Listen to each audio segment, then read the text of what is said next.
เขายังน้อยอยู่อ่ะเขาจะคุมสภาวะบ่ได้คุมสภาวะบ่ได้ยังไงคือมันดึงอ่ะสภาวะเนี่ยมันดึ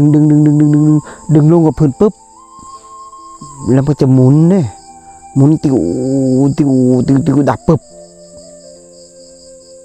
โตก็จะหายเลยบัดนี้บางครั้งนะถ้าเกิดว่าคุมสภาวะแบบนี้นะถ้ามันเข่าแบบหมุนแบบนี้นะติวนาทีเดียวเป็นพันรอบนี่คันว่าจะคุมได้ก็มันดับไปเลยบ่เป็นหยังถือเขามีสติถ้าเกิดว่าหมุนติวเพราะว่ามันจะออกจากสมาธินี่เป็นบ้าเลยอย่าเห็ดเด็ดขาดยอมตายเลยยอมมอบให้พระพุทธพระธรรมพระสงฆ์เลยแบบนี้สภาวะตัวหมุนติวนาทีเดียวเป็นพันรอบนี่คือยอมตายอย่าออกจากสมาธิเด็ดขาดนักปฏิบัติ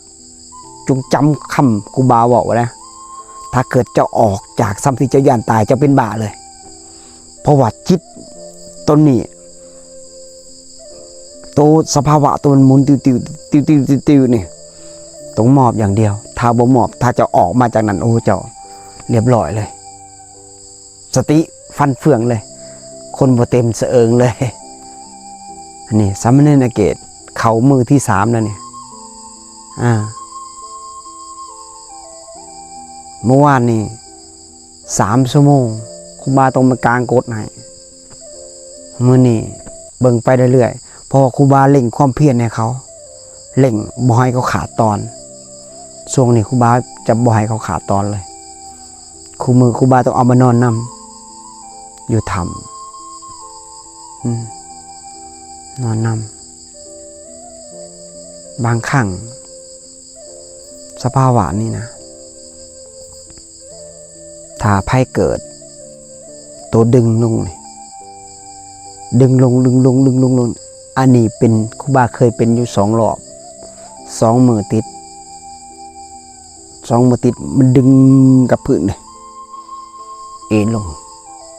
แล้วมันก็จะหมุนติวดับปึ๊บแล้วก็จะดิ่งขึ้นเลยลอยอยู่กลางอากาศความมวลในความสุขในหาประมาณว่าได้บางครั้งตัวมันหมุนติวนี่